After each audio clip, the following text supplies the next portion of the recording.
2026 წლის 7 მაისი. ამერიკის სამი ყველაზე თანამედროვე სამხედრო ხომალდი, შეერთებული შტატების საზღვაო ძალების Arleigh Burke-ის კლასის მართვადი რაკეტებით აღჭურვილი გამანადგურებლები ჰორმუზის სრუტის წყლებში მიემართებიან. უცებ გამანადგურებლების რადარის ეკრანები მოულოდნელად სიგნალებითა და ხმებით ივსება. განგაშის სიგნალები ისმის და ადრეული გაფრთხილების სისტემები აქტიურდება, რადგან ირანის ათობით საბრძოლო საშუალება ფიქსირდება.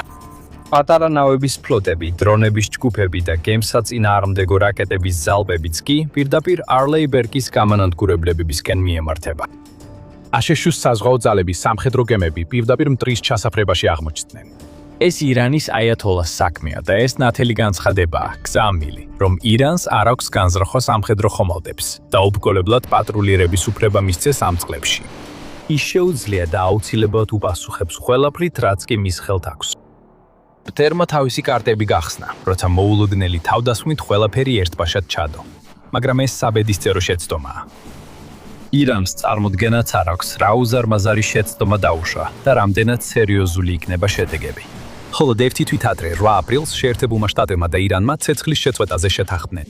ომი თავდაპირველად თებერვალში დაიწყო, გამანადგურებელი ამერიკული და ისრაელის დაბომბვებით. დათმობებმა ავტორიტარული რეჟიმის ხელმძღვანელობა გაანადგურა და ყოფილი აიათოლა მოკლეს. მიუხედავად დიდი დანაკარგებისა, ირანმა თავისი ერთადერთი დარჩენილი კოზირი გამოიყენა, ჰორმუზის სრუტის სრული ბლოკადა. ეს ვიწრო წყლის გზა აკონტროლებს მსოფლიოს ნავთობის 20%-ს, ფარულად განთავსებული ნაღმებით, პატარა ნავებით და რაკეტების მუქარით. ირანმა გლობალური ვაჭრობა შეაფერხა, ამაც ნავთობის ფასები ცაში აიყვანა. ამერიკას სრუტის გახსნა ნებისმიერ ფასად მოუწია. აშშ-ის საზღვაო ფლოტმა დაიწყო დამახჩობელი საზღვაო ბლოკადა. მათ ძალით გააუნებელყვეს სავაჭრო გემები და ირანის პორტებთან მისასვლელი დაბლოკეს. პრეზიდენტმა დონალდ ტრამპმა გაამწვავა დაძაბულობა. მან გააფრთხილა, რომ თუ ირანი თანამშრომლობაზე უარს ითხოვდა, მთელი მათი ცივილიზაცია განადგურდებოდა. უკვე მეორე დღეს გამოცხადდა განუსაზღვრელი დროით ცეცხლის შეწყვეტა, მსოფლიო ლიდერებმა იზეიმეს. მაგრამ ეს შეთანხმება სრულიად მოჩვენებითი იყო, ის მხოლოდ დიპლომატიის დერეფნებში არსებობდა. ის სრულიად მოწყვეტილი იყო ზღვაზე არსებულ სასტიკ რეალობას. სინამდვილეში ორივე მხარემ კრისიერად დაარღვია ზავი. აშშ-ის ცენტრალურმა სარდლობამ უზარმაზარი საზღვაო დაჯგუფება პირდაპირ ირანის ტერიტორიულ წყლებთან ახლოს განათავსა.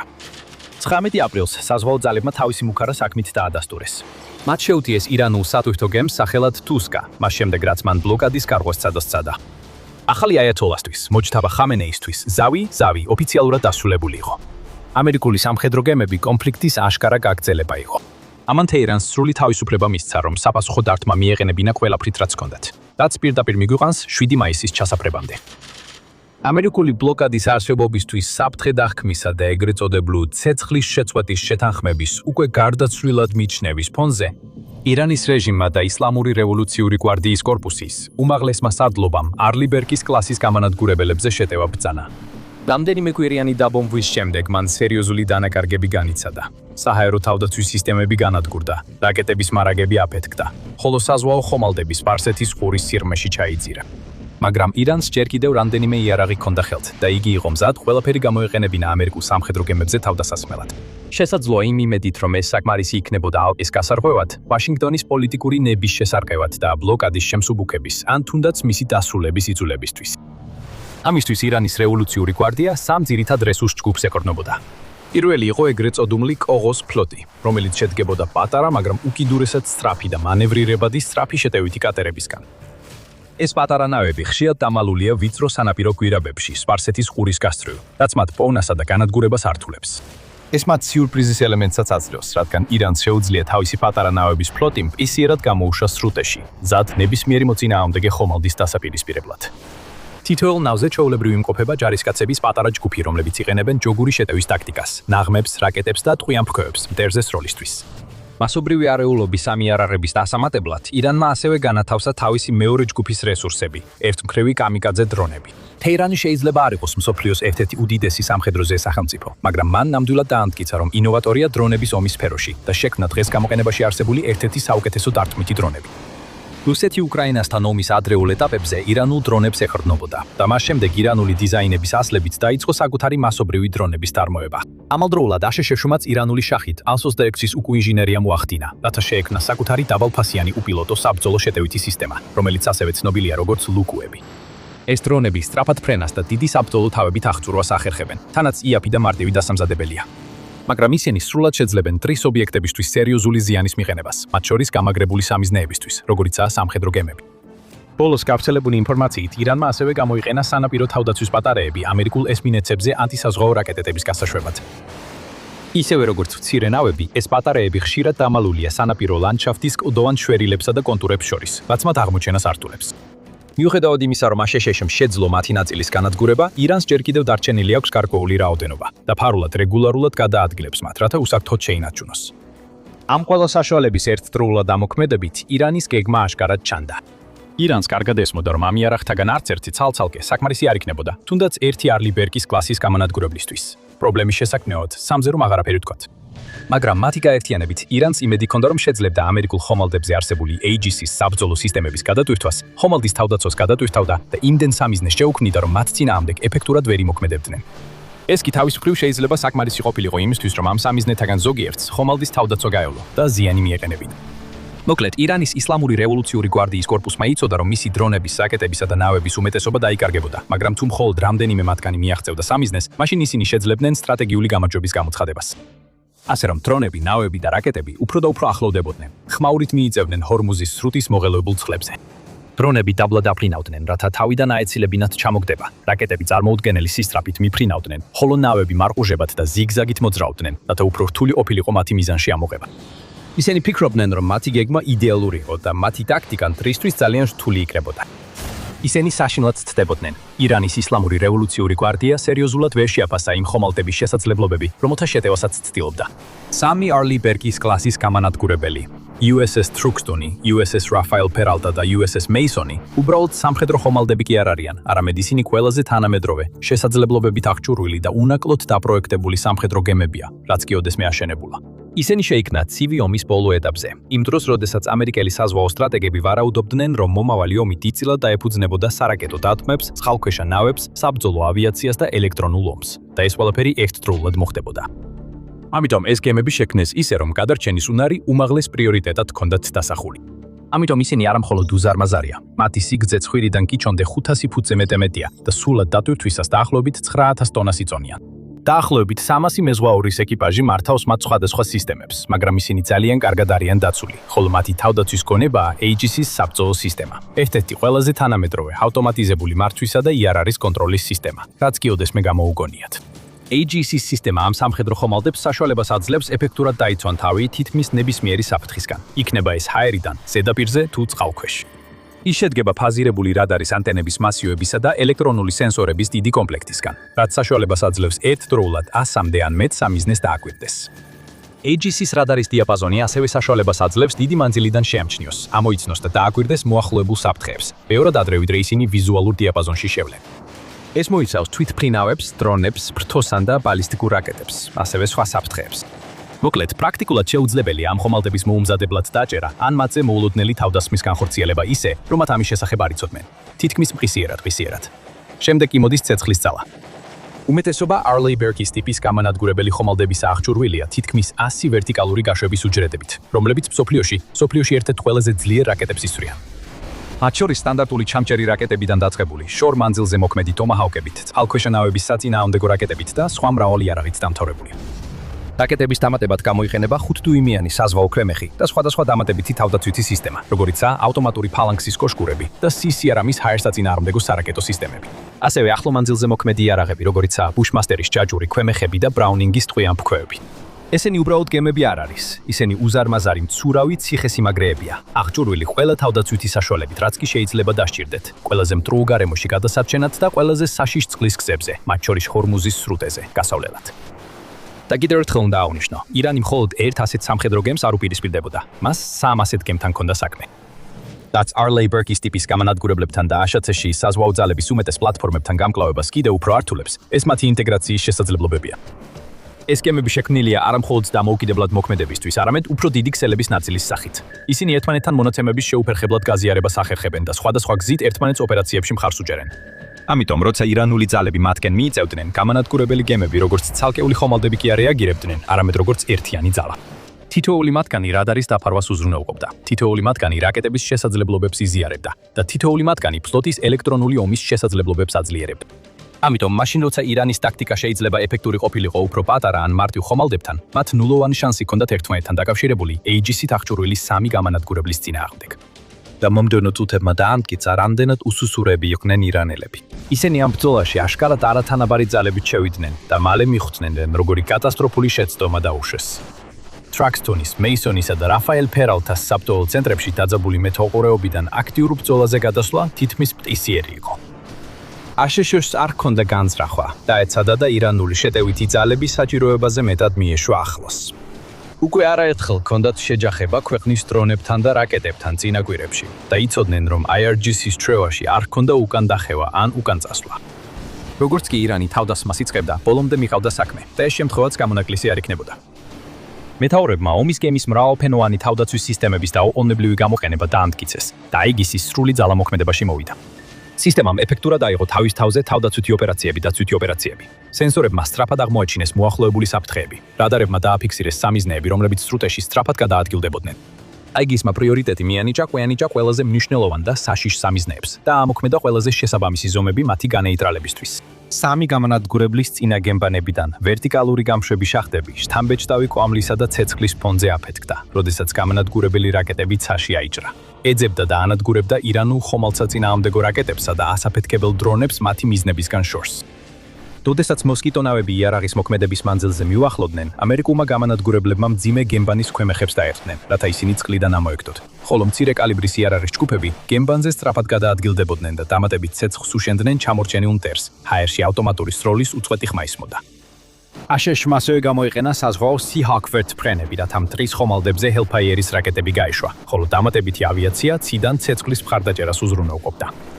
მიუხედავად ირანული იერიშის სიმძაფრისა და იმ ზომებისა, რომლებამდეც ირანის ისლამური რევოლუციური გვარდია მივიდა ამერიკული თავდაცვის გადატვირთვის მცდელობისას, რამდენიმე საათიანი ბრძოლის შემდეგ აშშ-ს სამხედროებმა განაცხადეს, რომ მათი არც ერთი სამხედრო ხომალდი სერიოზულად არ დაზიანებულა. არც ერთი მეზღვაური არ დაშავებულა და დანაკარგები არ დაფიქსირებულა. აიათოლას პირველი სვლა სრული დამცირება იყო. ეს სერიოზული უკუსვლა იყო რეჟიმისთვის, რომელიც უკვე შოკში იყო იმ დროისთვის ასეთი მძიმე დანაკარგების შემდეგ. ამასობაში ვაშინგტონს 2 მნიშვნელოვანი გადაწყვეტილების მიღება დარჩა. უნდა ეპასუხა თუ არა და თუ კი, რა უნდა ყოფილიყო ეს პასუხი. აშშ-ს შეეძლო ირანის თავდასხმა უპასუხოდ დაეტოვებინა. თუ ასე მოიქცეოდა ირანის ისლამური რევოლუციური გვარდია, ალბათ უბრალოდ დროებით გადაჯგუფდებოდა, კიდევ ერთ თავდასხმაზე მოემზადებოდა და კიდევ ერთ შეტევას დაგეგმავდა ამერიკულ გემებზე. უნდა ეპასუხა, უნდა ეჩვენებინა, რომ ესეთი ქცევა მიუღებელი იყო და არ იქნებოდა მოთმენილი. და რომ ირანის მხრიდან ნებისმიერი თავდასხმის მცდელობა ბევრად უფრო ძლიერ და სერიოზულ შედეგებს გამოიწვევდა მათთვის. აშშ-ს უნდა შეეძლო ეფექტურად შეეკავებინა რეჟიმი, რომ მომავალში მსგავსი ქმედებები აღარ გაემეორებინა, მაგრამ ეს მხოლოდ გეგმის ნაწილი იყო. საზღვაო ძალების უფრო დიდი და ფართო მიზანი იყო ირანის თავდასხმების განხორციელება ბევრად უფრო რთული გაეხადა. მტრის შესაძლებლობა მსგავსი ოპერაციების ჩატარებისათვის მომავალში გაენეიტრალებინა. ამისთვის უბრალოდ რამდენიმე პატარა ნავის ან სანაპირო ბატარეის აფეთქება საკმარისი არ იქნებოდა. აუცილებელი იყო იმ ძირითადი ინფრასტრუქტურის დარტყმა, რომელიც ამ თავდასხმებს შესაძლებელს ხდიდა. ამ ინფრასტრუქტურის გამოსავლენად საკმარისია ირანის რუკებს გადახედოთ, განსაკუთრებით ქვეყნის სამხრეთ სანაპიროს, რომელიც ჰორმუზის სრუტის წყლებს გადახურებს. ეს უბრალოდ სანაპირო ზოლი არ არის. ეს არის უზარმაზარი სამხედრო პლატფორმა, რომელიც მრავალი მილით ვრცელდება ორივე მიმართულებით და სავსეა უამრავი პორტით, საზღვაო ობიექტებით, რადარის სადგურებით, რაკეტების პოზიციებით და ლოგისტიკური ცენტრებით. ირანისთვის აუცილებელი ინფრასტრუქტურის თითქმის მთელი ნაწილი, რომელიც ჰორმუზის სრუტეში სამხედრო ოპერაციების მხარდაჭერასთან და უზრუნველყოფას ემსახურება, სწორედ ამ კონკრეტულ რეგიონშია თავმოყრილი, ხოლო ერთ-ერთი ყველაზე მნიშვნელოვანი ადგილი ბანდარ აბასია. ათწლეულების განმავლობაში ეს სპორტული ქალაქი ირანის ერთ-ერთ უმნიშვნელოვანეს საზღვაო ცენტრად ითვლებოდა. იქ სამხედრო გემები დგას, უზარმაზარი რაოდენობის მარაგები შედის და გამოდის და დიდი რაოდენობით პერსონალი გადის ამ ტერიტორიაზე. და პორტის მდებარეობა ირანის რევოლუციური გვარდიის კორპუსს თითქმის მკრისიერ პირდაპირ ცდომას აძლევს ჰორმუზის სრუტეზე. მშვიდობიან დროს ეს ყველაფერი დიდად არ აქვს მნიშვნელობა, მაგრამ ომის დროს ბანდარ აბასი შეიძლება ითქვას ირანის ყველაზე სტრატეგიულ ადგილად იქცევა. მას ასევე აქვს მჭიდრო კავშირები სხვა ახლომდებარე პორტებთან და ქალაქებთან, როგორიცაა მინაბი, გზების ფართო ქსელის წყალობით. ეს საშუალებას აძლევს პერსონალს, აღჭურვილობასა და სამხედრო რესურსებს სწრაფად გადაადგილდნენ ქვეყნის სამხრეთ ნაწილში. შეერთებული შტატების ცენტრალური სარდლობაც კარგად აცნობიერებდა ამას. მან დიდი ხნის წინ გააცნობიერა ბანდარ აბასისა და სხვა ირანული პორტული ქალაქების მნიშვნელობა და ისინი მთავარ სამიზნეებად მიიჩნია დარტყმისთვის, საჭიროების შემთხვევაში. ეს დრო დადგა. ბრძანება პირდაპირ პასუხი იყო გამანადგურებლებზე თავდასხმაზე. აშშ-ს უნდა დაეწყო იერიში ბანდარ აბასზე. ქეშმის კუნძული, რომელიც მდებარეობს ჰორმუზის სრუტეში, ირანის მატერიკიდან კლარენსის სრუტითაა გამოყოფილი. ყველაზე დიდი კუნძული სპარსეთის ყურის რეგიონში, ქეშმი, ცუდი სახელით გახდა ცნობილი თავისი ეგრეთ წოდებული სარაკეტო ქალაქებით და მნიშვნელოვანი ადგილი გახდა ირანის ისლამური რევოლუციური გვარდიის კორპუსისთვის, რათა დაემალა სარაკეტო დანადგარები, მცირე ნავები და სხვა იარაღი, რომელსაც რეგულარულად იყენებს სრუტის გადარმა თავდასხმებში. მიუხედავად იმისა, რომ სამხედროებმა არ გაავრცელეს დეტალები, კონკრეტულად რომელი ობიექტები დაიბომბა, სავარაუდოა, რომ ეს თავდასხმები მიმართული იყო ამ ადგილებში არსებულ ყველაზე მნიშვნელოვან სამხედრო ინფრასტრუქტურაზე, როგორიცაა სარაკეტო დანადგარები ქეშმზე და ლოგისტიკური კვანძები ბანდარ აბას-ტარაბაში. მათხამ ეს დათმები მხოლოდ მსუბუქ გამაფრთხილებელ დათმად მოიხსენია, როგორც პასუხი ირანის მხრიდან საზღვაო ძალების მიმართ წვრილ მანქმედებებზე. მან დაადასტურა, რომ ცეცხლის შეწყვეტა პრაქტიკულად კვლავ ძალაშია. მაგრამ როგორც შემდეგი კვირები აჩვენებდა, ირანი კატეგორიულად არ ეთანხმებოდა ტრამპის შეფასებას. ირანის ისლამური რევოლუციური გვარდია 7 მაისს დამამცირებელი მარცხის შემდეგ საკუთარ ჭრილობებს ილოკავდა და იმის საფრთხის წინაშე იდგა, რომ მისი სანაპირო სარაკეტო ბატარეები, მცირე ნავების ფლოტი და საზღვაო ბაზები სულად განადგურდებოდა. ბანდარ აბასსა და ქეშმში ირანის სამხედრო ხელმძღვანელობამ გააცნობიერა, რომ რაღაც უნდა შეცვლილიყო. აშშ-ს საზღვაო ძალებთან ნებისმიერი შემდგომი პირდაპირი და ღია დაპირისპირება დიდი ალბათობით ზუსტად იგივე შედეგით დასრულდებოდა. ქვეყნის მოწინააღმდეგეებს უბრალოდ მეტისმეტად დიდი სამხედრო ძალა ჰქონდათ. მათი თავდაცვა ძალიან ძლიერი იყო, ხოლო ირანის შეტევები იმდენად სუსტი, რომ მათთვის ზიანის მიყენებაც კი ვერ შეძლეს. ირანის რევოლუციური გვარდიას თითქმის არ ჰქონდა იმედი, რომ ღია წყლებში მოწინააღმდეგეს გაუტოლდებოდა და არც შეეძლო რაიმე გაეკეთებინა ამერიკის სუსტი საჰაერო დარტყმების წინააღმდეგ. ის დამარცხებული და ნაცემი იყო, მაგრამ ბრძოლიდან ბოლომდე არ იყო გამოთიშული. უნდა ყოფილიყო სხვა გზა, რაღაც უფრო ეშმაკური, უფრო მზაკრული. და შემდეგ გამინათ და გონება, ნაღმური ომი. ეს იყო პასუხი. ჰორმუზის სრუტე უნიკალურად დაუცველია საზღვაო ნაღმების მიმართ, რამდენიმე მიზეზის გამო.